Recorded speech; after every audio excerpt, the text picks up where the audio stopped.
Metode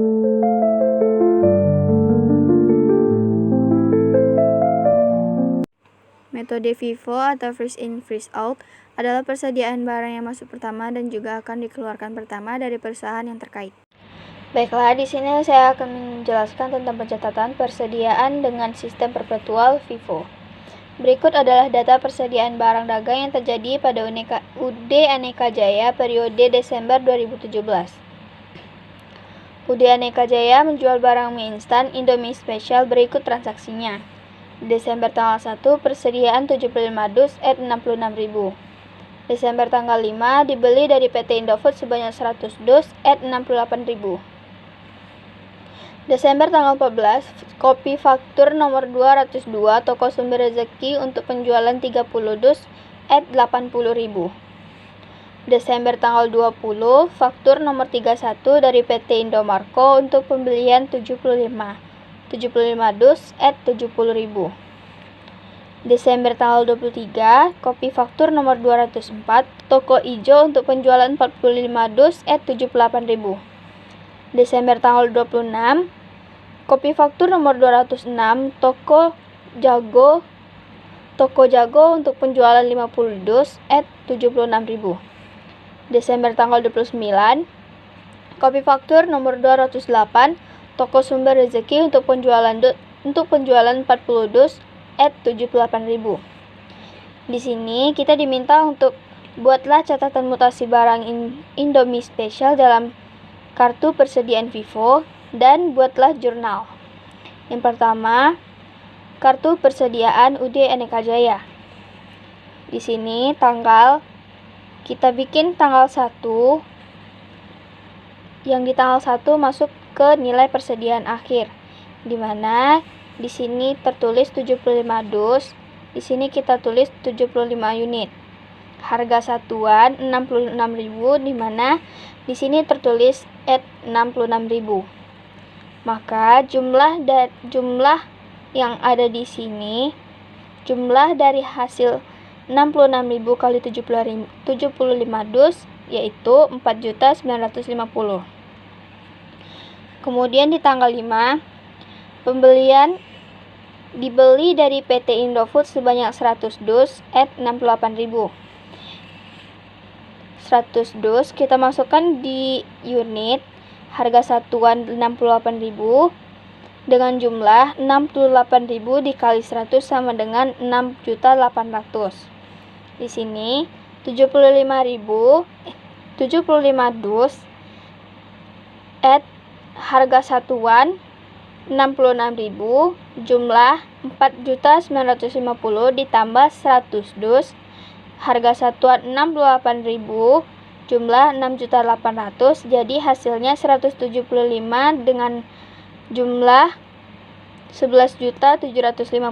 Selanjutnya di tanggal 14 kopi faktur nomor 202 toko Sumber Rezeki untuk penjualan 30 dus at 80.000.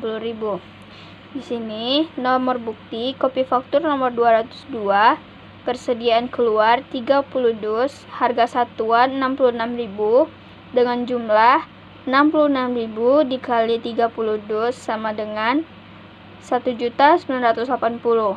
Maka yang dikeluarkan pertama adalah persediaan akhir, yaitu 75 dikurang 30 sama dengan 45 dus. 45 dus dikali 66.000 sama dengan 2.910.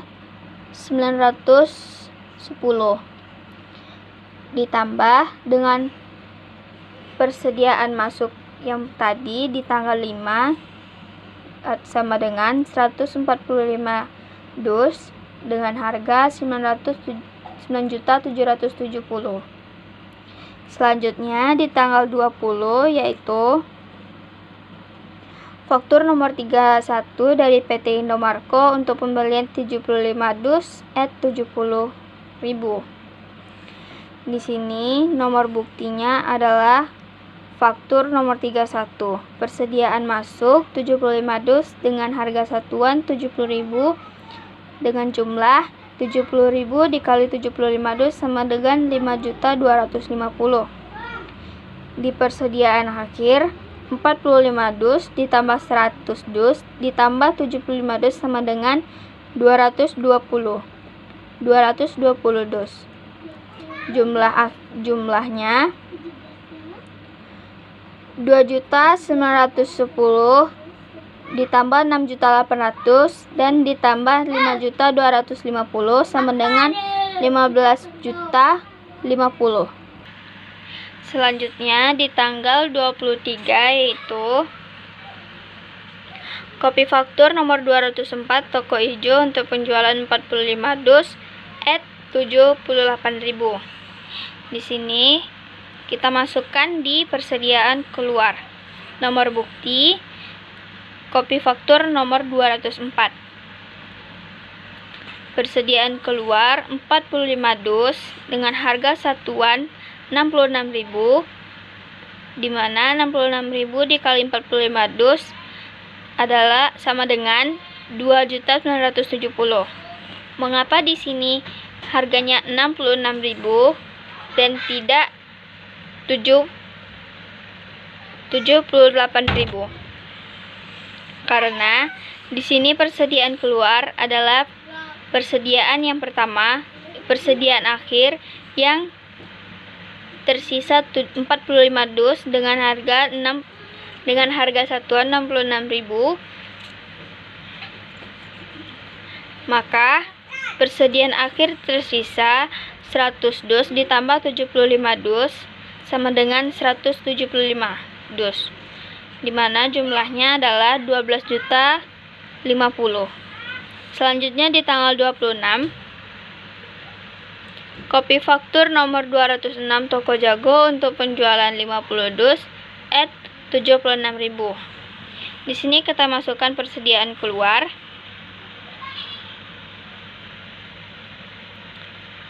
Di sini kita ambil dari persediaan akhir yang 100 dus, 50 dus dikali 68.000 sama dengan 3.400.000. Maka yang tersisa di persediaan akhir adalah 50 dus ditambah 75 dus sama dengan 125 dus, dengan jumlah 8.650. Selanjutnya di tanggal 29, di mana kopi faktur nomor 208 untuk toko Sumber Rezeki untuk penjualan 40 dus at 78.000. Dengan nomor bukti kopi faktur nomor 208. Di sini kita masukkan persediaan keluar, yaitu kita ambil dari persediaan yang 100. 40 dikali 68.000 sama dengan 2.720. Maka persediaan akhir yang tersisa adalah 10 dus ditambah 75 dus sama dengan 85 dus, dengan hasil akhir 5.930. Selanjutnya jurnal metode MPKP Vivo UD Aneka Jaya. Yang pertama di tanggal 5, persediaan barang dagang 6.800.000 di debit, utang dagang 6.800.000 di kredit, karena 100 dus dikali 68.000 sama dengan 6.800.000. Selanjutnya di tanggal 14 piutang dagang di debit sebanyak 2.400.000, penjualan 2.400.000 karena 30 dus dikali 80.000 sama dengan 2.400.000. Di sini kita bikin harga pokok penjualan 1.980.000 di debit, persediaan barang dagang 1.980.000 di kredit, karena di sini kita mengeluarkan persediaan sebanyak 30 dus dikali 66.000 dengan hasil 1.980.000. Lalu di tanggal 20 Desember persediaan barang dagang di debit sebanyak 5.250.000, utang dagang di kredit sebanyak 5.250.000, di mana faktur nomor 31 dari PT Indomarko untuk pembelian 75 dus at 70.000 adalah 70.000 dikali 75 dus sama dengan 5.250.000. Lalu di tanggal 23 piutang dagang di debit sebanyak 3.510, penjualan 3.510 karena di sini tertulis 45 dus at 78.000 dikali 45 dus sama dengan 3.510. Harga pokok penjualan di debit sebanyak 2.970 di debit. Persediaan barang dagang di kredit sebanyak 2.970. Karena di sini kita mengeluarkan persediaan sebanyak 45 dikali 66.000 sama dengan 2.970. Selanjutnya di tanggal 26 Desember, piutang dagang di kredit sebanyak 3.800 di debit dan penjualan di kredit sebanyak 3.800 karena di sini tertulis 50 dus. Di sini tertulis kopi faktur nomor 206 Toko Jago untuk penjualan 50 dus at 76.000, maka 76.000 dikali 50 dus sama dengan 3.800. Harga pokok penjualan 3.400 di debit. Persediaan barang dagang 3.400 di kredit karena di sini kita mengeluarkan persediaan sebanyak 50 dus dikali 68.000 sama dengan 3.400. Selanjutnya di tanggal 29 Desember, piutang dagang di debit 3.120,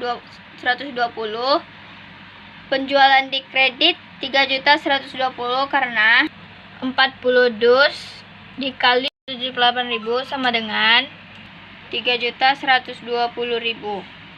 Harga pokok penjualan 2.720 di debit. Persediaan barang dagang 2.720 di kredit karena di sini kita mengeluarkan persediaan sebanyak 40 dus dikali 68.000 sama dengan 2.720.000. Maka hasil yang sudah kita jumlahkan di sini sebanyak 35.950 di debit dan 35.950 di kredit.